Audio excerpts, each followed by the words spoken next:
Assalamu alaikum, this is Mustafa Ahmed Mirchawala, your F7 trainer from Mirchawala's of Accountancy. काफ़ी सारे बच्चे पूछ रहे हैं कि F7 का पेपर करीब है, कुछ बात करें। तो सबसे पहले तो मैं कुछ जनरल टिप्स आपको दे दूं जो आप सबको पता है कि आपने मॉक एग्ज़ाम करने, आपने कंफ्यूज नहीं होना। एक आध रिक्वायरमेंट अगर आपकी गलत भी हो जाए तो उससे कुछ नहीं होता। You need first target is 50 marks. और ये हमेशा याद रखें, पेपर करते वक्त इस तरह की स्ट्रेटजी लेके चलें कि जैसे ही आपने एक एरिया कर लिया तो आप जहन में बनाए मेरे 20 मार्क्स अचीव हो गए, फिर आपने ये करा तो 30 मार्क्स अचीव हो गए। यानी ये फुटबॉल टीम्स की तरह के यार, जिसने पहला गोल मार दिया, जिस टीम ने पहला गोल मार दिया तो उससे कॉन्फिडेंस आ जाता है। तो पहले कुछ कैश मार्क्स, मैंने पहले भी लास्ट वीडियो में बोलता है, हैंगिंग फ्रूट, जो ईजी मार्क्स हैं वो पहले कैच करें। अच्छा, इसमें एक एडवाइस बड़ी ज़बरदस्त मैं देना चाहूँगा कि आपके पास you have 3 section, section A, B and C। मेरी रिकमेंडेशन ये, section B is like a जुआ, इट्स गैम्बलिंग। क्यों? सेक्शन बी में जो ओटी केसेस हैं उसमें अगर एक एमसीक्यू के अंदर भी 4 ट्रू एंड फॉल्स है और आपने एक भी गलत कर दिया ना तो वो पूरा एमसीक्यू 0 हो जाता है, तो उसमें मार्क्स उठाना ज़्यादा मुश्किल है। तो बेहतर है आप पहले सेक्शन सी और ए को निपटाएं और फिर सेक्शन बी की तरफ आएँ। अच्छा, एक एरिया है जिससे काफ़ी बच्चे घबराते हैं, that is ratio analysis, interpretation of financial statement. ये याद रहे कि वो आप छोड़ के नहीं जा सकते, वो हमेशा आता है और कंसेक्यूटिवली कई अटैम्प्ट से आ रहा है, तो वो तो it's like 20 marks of your paper, तो किसी सूरत में नहीं छोड़ना।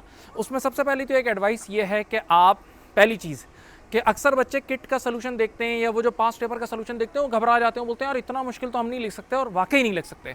भाई वो प्रोफेशनल सलूशन होता है, उसका हेडर फुटर अलग अलग लोग मिलके लिखते हैं। आप एग्जामिनेशन रूम में विद टेंशन भी जाते हो तो आपकी टेंशन भी होगी, आप एक नॉर्मल सलूशन लिखें जो एक आम आदमी लिखता है, पहली चीज़। नंबर 2, कोशिश करें एनालिसिस करते वक्त वाई की बात करें, ये क्यों हो रहा है, ये क्यों हो रहा है, उसकी रीजनिंग दें तो उससे आप मार्क्स स्कोर करेंगे। नंबर 3 पॉइंट, कई बच्चे ऐसे होते हैं जो एकदम कंक्लूजन पे जाने की कोशिश करते हैं। मैं एक मिसाल देता हूँ, अभी ICAP के किसी पेपर में आया था ऑडिट में, वहाँ ये लिखा हुआ था कि कंपनी का मेजर सप्लायर तबाह हो गया, तो उस बच्चे ने आगे कमेंट में लिखा कि गोइंग कंसर्न का इशू है, कंपनी बंद हो गई। गलत। उन्होंने कमेंट्स में लिखा था, एग्जामिनर कमेंट्स में, कि भाई हमने मेजर सप्लायर का वर्ड लिखा था, हमने ओनली सप्लायर का वर्ड नहीं लिखा था। तो ख्याल करें, एकदम कंक्लूजन देने से परहेज़ करें। इसी तरह थोड़ा सा बिजनेस सेंस भी अपना इस्टेब्लिश करें, थोड़ा बिजनेस सेंस भी अपना इस्टेब्लिश करें। जैसे हमारे यहाँ F7 में एक पास में क्वेश्चन आया था, उसमें हमारे 2 बिजनेसेस थे, एक फूड का बिजनेस था कंपनी का और एक क्लोथिंग का। अब सुने, फूड के मार्जिन, जीपी मार्जिन बहुत हाई थे कंपनी में और क्लोथिंग के कम थे। तो ये बड़ी अजीब बात है। क्यों? फूड नॉर्मली क्वांटिटी में बिकता है। भाई हमारे पास अल्लाह ताला ने ऐसी मशीन दी है, पेट दिया है कि हम 3 बार तो ऑफिशियली खाते हैं और अनऑफिशियली पता नहीं कितनी बार खा रहे होते हैं। तो फूड के अंदर क्वांटिटी में काम होता है, तो वहाँ कम मार्जिन पे भी गुजारा हो जाएगा।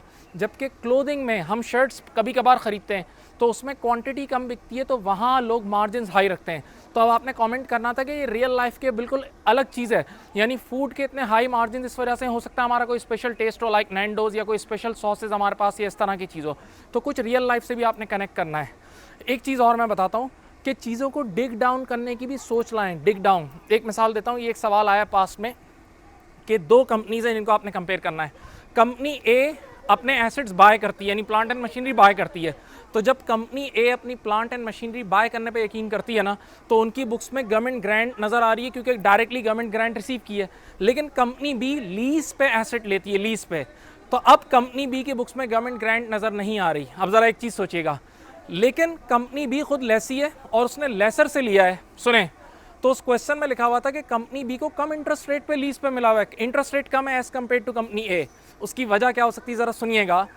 कंपनी जो लीज पे जिन्होंने एसेट लिए हुए हैं, जिससे लिए हैं, वो लेसर से उन्होंने लिए हुए हैं, तो मुमकिन है लेसर को गवर्नमेंट ग्रांट मिली हो और वो लेसर ने आपको बेनिफिट पास ऑन कर दिया हो, तो जिस वजह से आपका इंटरेस्ट रेट कम हो। तो इस तरह की कई बार आपको डिग डाउन करके भी कमेंट्री करनी पड़ती है।